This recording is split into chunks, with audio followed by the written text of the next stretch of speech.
Guys, Uncle Live and Jan Blachowicz are going to go head-to-head for the World Championship this Saturday at UFC 282. And what's even better, DraftKings Sportsbook, the official sports betting partner of the UFC, has some awesome deals for you guys. All new customers sign up using promo code Sonnen. Bet just $5 on either fighter to win before the fight starts and get $150 in free bets if your bet wins. Want even more action? Combine multiple bets like which fighter will win, how long the fight will last, and more in one parlay to give you a shot at even bigger winnings. If mobile sports betting is not yet available in your state, DraftKings Daily Fantasy is giving all MMA fans a chance to cash out this weekend. DraftKings is safe, secure, and reliable. Best of all, guys, you can deposit and withdraw your cash whenever you want. Download the DraftKings Sportsbook app right now. New customers, use promo code SON and bet just $5 on any UFC 282 fighter to win and get $150 in free bets if your bet wins.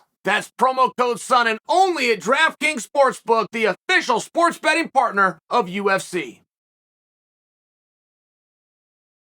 Paddy the Baddy has stated the 4 biggest stars in MMA. I want to see if you agree with this list. He put Conor on there. Put himself. Put Chimaev. Put Sugar Sean. That's not a bad list. Think on it. What do you got? Before we think on it, here's something fun. All right, you know what a difference a day makes. The landscape in this sport changes so incredibly fast. We could not find a compelling heavyweight to the point that we took 3 heavyweights that the only thing they have in common is they don't want to fight, and we made them our best 3 heavyweights, and all of a sudden a guy named Sergey pops on TV. I mean, changes very, very quickly, right? Now all of a sudden, do you want one of these 3 guys? Do you want to take them and force them to do something they don't want to do, or do you want to just take Sergey that appears he could beat all of them anyway? It becomes an interesting time. And if I was to go back in time, 1 year, got anybody named Diaz? So I'm throwing Nick in there too. And Nick had Lawler, and he's got 1 left on his contract, and Caesar says he's staying busy in the gym. I personally believed it all. So if I'm going back a year, I got anybody with the name of Diaz. Both of them. Got George Masvidal without question, because George was actually in the number 2 spot. You got Conor McGregor. Red Panty Night was still real. That was a year ago. Now, I have to take both Diaz's off the board because they removed themselves for the time being. Just for the time being. But you got to play along with the time being, so I'll take those guys off the board, and I don't know where George falls. I've had a lot of you come out and scold me when I come out and tell you the second biggest star in MMA is George Masvidal. Many, many, many of you have told me, Chael, that's old news. That is not the case. That's not the case after he lost to Colby. That's not the case after he attacked Colby. And I haven't had any of you agree with me. I've had most of you have stayed silent. But people that do weigh in tell me that I'm wrong. I'm okay with being wrong. Am I close? Am I close? I mean, I said Masvidal was number 2, and now I got a list of 4. And a guy that just stayed the number 4 didn't put him on the list anywhere. Am I that far off? Have things changed that much? Because I wasn't wrong a year ago. Masvidal was the number 2 most bankable guy. Conor was number 1. Anybody with the name of Diaz. Adesanya was starting to scoot in there. I'm going back a year. Let's go take a look at right now. Paddy the Baddy put out an interesting list. He acknowledged Red Panty Night. Great. He's right to do so. He talked about Chimaev. Now, Chimaev has been the media darling of the last 3 years. Unlike anything I have seen aside from the rise of Ronda Rousey. When Ronda got the media, she got it, and she got it all, and she kept a hold of it, and it was red hot. Aside from her, I have never seen within our sport of MMA somebody be elected the darling like Chimaev. And if you get that, you're going to be a massive star. You get control of a bigger size media, you could be the president of the United States. I mean, right? It's a really relevant thing for how well you could do with the media. That does go to Chimaev. That does put him on the list. He could make an announcement right now. Boo, it'd be covered everywhere. Now, that's unique. That's a little bit of a surprise because this is not a main event guy. As a matter of fact, aside from the Irishmen, the three people that were put on the list aren't main event guys. They've never been in a main event. If you're not a main event, how could you possibly claim that you were a bigger draw in the entire industry? I mean, use something else. The greatest singer, oh my God, this guy's the greatest singer, and his highest achievement is he was a backup for somebody else. He was really good. He was really talented, but he was the backup singer. Use it in acting. Oh, this is Hollywood's greatest star, but they never starred in the movie. They were a co-star, and I see what you see. Boy, he sure was fun to watch, but he was a co-star just of that movie. How is he the best in the entire industry? It's a unique thing. You know what? I'm not sure that Paddy's wrong because of it. I'm just making an observation. I have seen Chimaev blow the roof off a building when he came in and fought Gilbert Burns. He was third from the top. And the two that came after him, just so you understand, were both world champions. And it was not close. The reception that the world champions received was not close to the reception that Chimaev brought in. Now, generally, the most popular guy goes into your main event. I think this is a fine example where, not always, Paddy threw himself in there.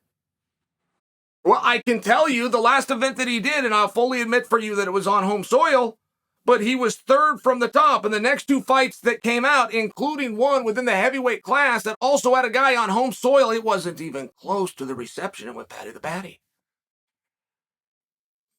I was at an event in New York. It was the ceremonial weigh-in. But for the ceremonial weigh-in, when they got the cameras, Holly Berry came across the stage. Do you remember this one? Amanda Nunes. Holly Berry got to get involved. It was Amanda Nunes versus Jules the first time. Before this same weigh-in, Chris Weidman walks in. That's his hometown. Oh, man, they were happy to see Weidman. Blonde Brunson came in. Oh, my goodness. They were happy to see Blonde Brunson. 2, 3, 4 other guys come in. Oh, they all got made to feel at home. Some dude walks in the crowd goes off its roof and they storm. They were on their feet and they were surrounding him to the pack that I couldn't then see who it was. When everything finally settled down due to security, it was Paddy the Baddy. And he wasn't on home soil. He was on American soil. And he was the biggest star that walked in the room. And he had only had one UFC fight at that point, if I'm wrong, too. So it might be Paddy. I mean, that's a really good metric. You bring in a whole bunch of stars in a neutral territory, who the crowd prefers the most, that's an excellent metric. Before any of you tell me that it's not, it's an excellent metric. So, okay, let's go back to, we got Conor at top, Chimaev's controlling the media, and we all know that gets you something, so let's put him on the list. Paddy the Baddy is moving and swinging the needle in all sorts of directions without ever being a title threat or without even being a main eventer. He's already successfully renegotiated his UFC contract. He matters. And now you've got him who's done a damn good job with his list. He adds some credibility with his opinion, doesn't it? He's done a damn good job with that list. And he says, with his credibility, that Sugar Sean's the next guy. Sugar Sean went from unranked and unappreciated to #1 in the world. That means something. Sugar's got a big voice. He's a young enough guy. It means something.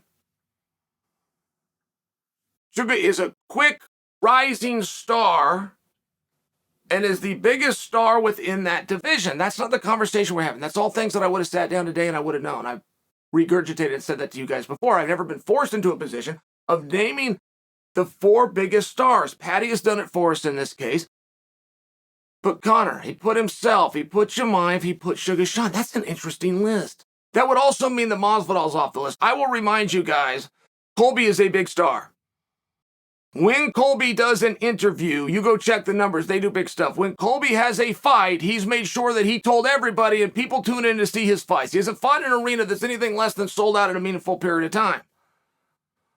But he's also taken his oars out of the water at least a little bit. Israel Adesanya gets a ton of attraction. He wasn't put on that list. That surprises me. I think that Adesanya right now as a draw is in the best spot that he's been in a meaningful period of time. Israel Adesanya as a challenger is going to be a stronger attraction than Izzy the champion. Where's Pierre go?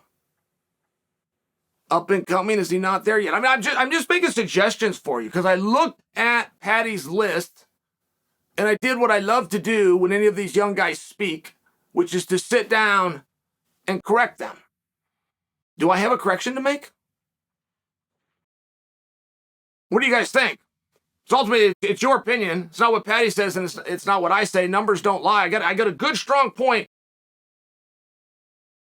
where they put 3 guys on the main attraction list that have never been the guy on the night they fought. They've never been main eventers. But I've been in the arena, and I can share with you they were the biggest draw of the night. Just to cross it out. Paddy's list: Conor, Paddy, Chimaev, Sugar Sean. Is he wrong?